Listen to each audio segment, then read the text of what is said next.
with the apparent disparity, at least to you, when in late August our plan was our improvement plan of some type was accepted, and then there was an unannounced visit in September, mid-September, and then a letter that clearly surprised you about terminating federal funding, and really not much more than a month after they accepted our plan.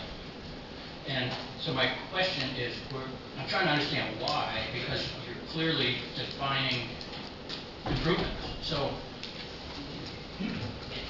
I guess I'm asking the question, were the same people involved with people writing or accepting the plan in late August, managing an unannounced visit in September, and then communicating to you a termination event in early October?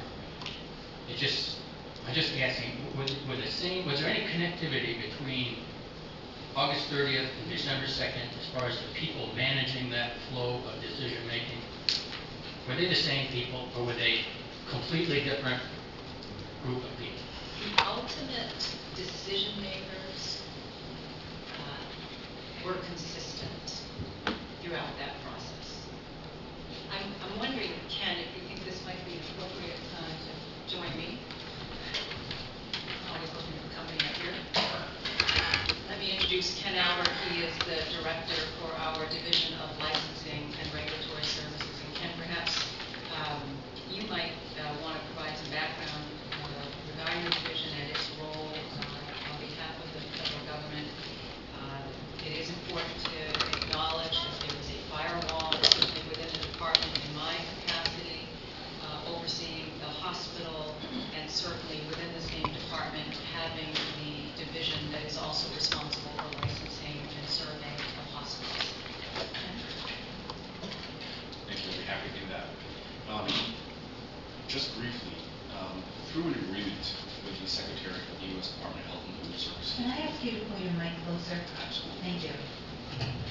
Through an agreement with the Secretary of the U.S. Department of Health and Human Services, with the Governor of the State of Maine, historically, the Secretary contracts with what's called a state agency, which is frequently a division or department of licensing, to conduct the business of CMS in the various states.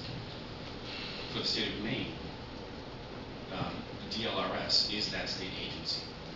We have a unit of surveying staff that survey hospitals, psychiatric hospitals, and acute care hospitals, in addition to other types of medical facilities.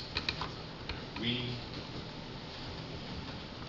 oftentimes enter a facility with our state hats on for licensing activity, and then frequently enter facilities with our federal caps on, doing certification activities, certifying to the federal government that the facility is compliant with the conditions of participation, and thereby allowed to receive compensation for the services rendered. It is my staff who entered in March to do the initial investigation after we saw an article in the paper regarding an incident. Based on federal regulations, we then identified that the conduct that we saw also violated the condition of participation. Therefore, we had to communicate that to the federal government. At which point, that converted to a federal investigation. My staff also conducted that federal investigation. It was the same staff, the same team, working with the same CMS staff in the regional office from March to today on this issue. So, Senator Flood, I think that answers your question there. We continue to work with CMS to the extent we have contacts at CMS today on this issue. I sent a communication yesterday to the central office of CMS asking for further clarification about the type of technical assistance that we could provide the hospital. Because I will share with you that in September, let me back up just one moment. So the commissioner mentioned the distinct part psychiatric hospital. In preparing to provide technical assistance to the hospital after we identified the deficiencies, we collaborated with CMS. And from June until September 17th, the day that we entered unannounced at Riverview, the guidance that we were receiving focused on the hospital's capacity to develop a distinct part psychiatric hospital, decertifying 20 of those beds to care for the forensic patients. The state surveyors approached the survey in September from that perspective, using a state operations manual defining the protocols for a hospital to be in compliance, or for a distinct part psychiatric hospital to be in compliance with conditions of participation. It was only during that survey that it became apparent to us, to the state survey team, that there was a shift in policy by CMS, or a shift in interpretation by CMS about how a distinct part hospital could be in compliance. We submitted a statement of deficiency. The protocol would be following survey. Every survey, the state agency submits a statement of deficiency to CMS, recommending either conditional level deficiencies, standard level deficiencies, or no deficiencies.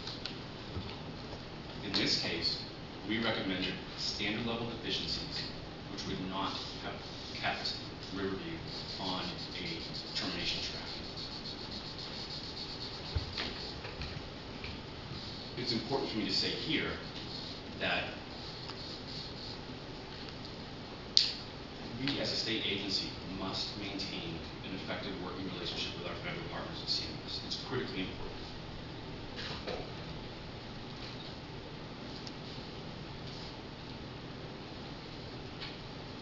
Reasonable people can disagree. The deficiencies that we submitted were rejected by CMS. We dialogued, as you can imagine, extensively about the disagreement. CMS did have, on all occasions, at least 2 of their own, what we call embedded surveyors, with the state agency.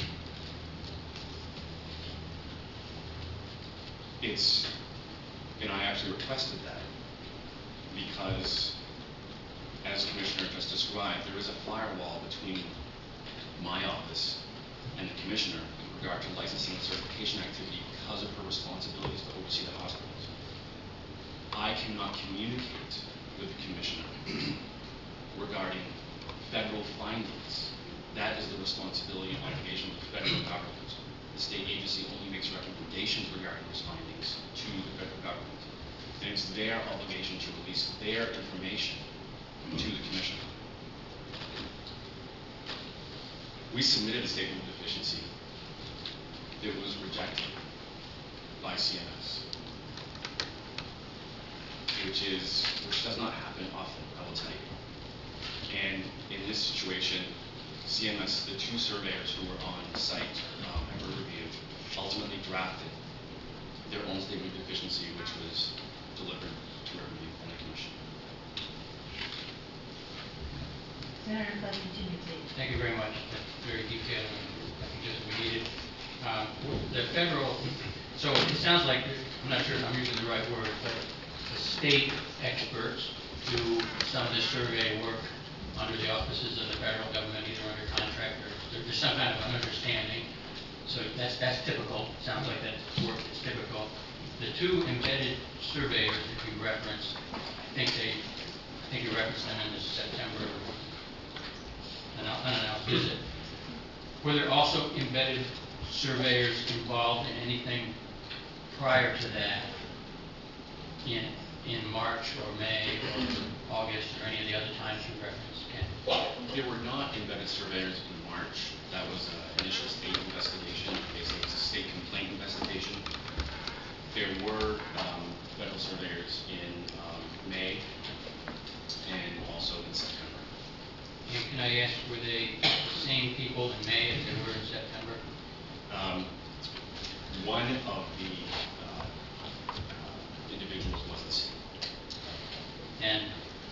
said that they drafted their own report. Was that unusual? The fact that they drafted their own report in late September on the unannounced visit, different than your report, that was unusual or not unusual? Federal regulation requires that the state make a recommendation to CMS. CMS always maintains the authority to amend the recommendations of the state agency. In my experience, it is the rare exception where the state agency's recommendations are entirely rejected by the federal government. So there were two sets of recommendations then made at that time. There was the state making a recommendation to the federal CMS or whomever, and there was a separate set of recommendations or a draft done by these two other surveyors. Is that right? And that's what's unusual. Yes, what was drafted by the federal surveyors was what ultimately became the deficiencies resulting in the termination of Riverview. Thank you very much. If I could just comment just a little bit further on that point. Certainly, please. The state's recommendations identified no deficiencies at all that would have resulted in termination of Riverview. And I want to make this point clear. Neither the federal statement of deficiency that resulted in termination or the state recommendations regarding deficiencies identified any concern about the quality of care or safety of the patients at Riverview. So the previous concerns identified in March and in May have been mitigated by the plan of correction that was approved by the federal government and implemented by Riverview. So what remains on the table are concerns by the federal government. And I'm trying to seek clarification about precisely what concerns the federal government has. Appear to be sharing of nursing staff, sharing of an occasional piece of equipment, and sharing of pharmacy services. So it's about the sharing of services across the distinct part psychiatric hospital and the decertified unit at Riverview.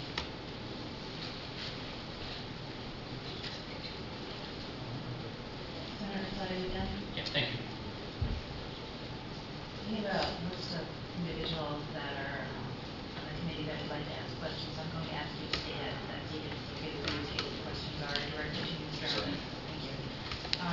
Senator King? Madam Chair, I have a couple of technical questions. I'm reading the CMS letter that's dated September 27th.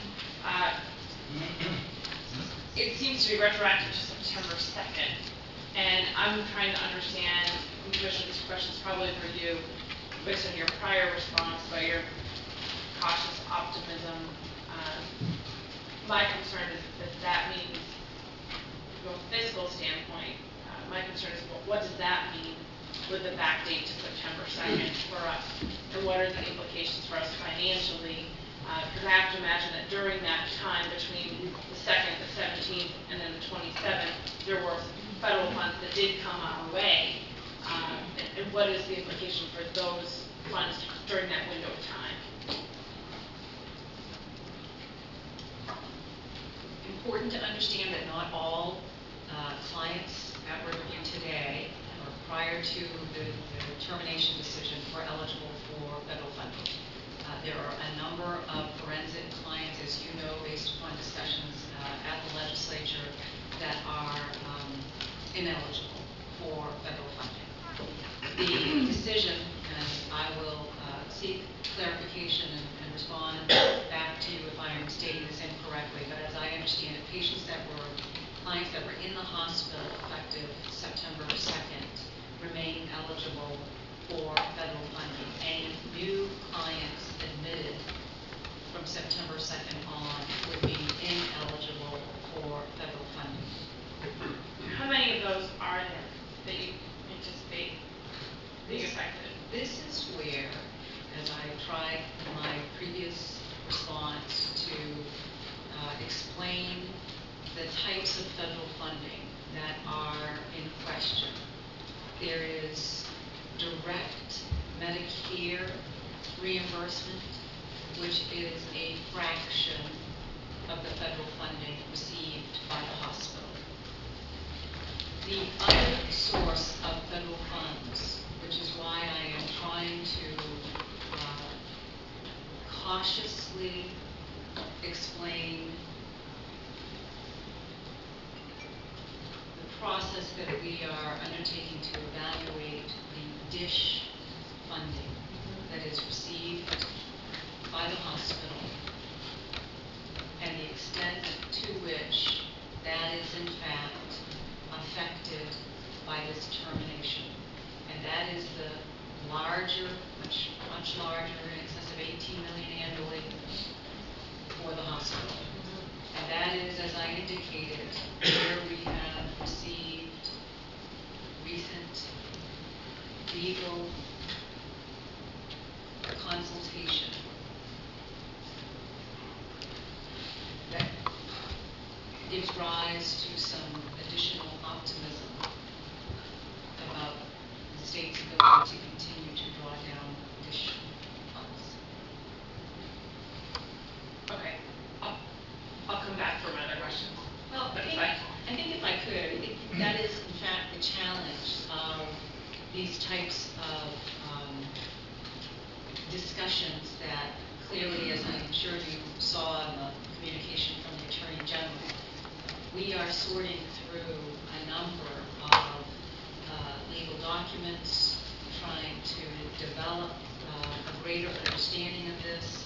We are looking at hospitals in other parts of the country that have been, that are decertified, what their sources of funding are.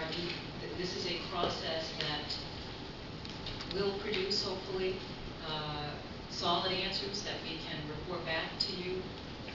This is fairly recent information, and I'm trying to be careful about how definitively any of this is stated at this point. Okay, thank you. I'll take a break for asking other questions. Thank you. Representative Gettine. Thank you, Madam Chair. Thank you, Commissioner.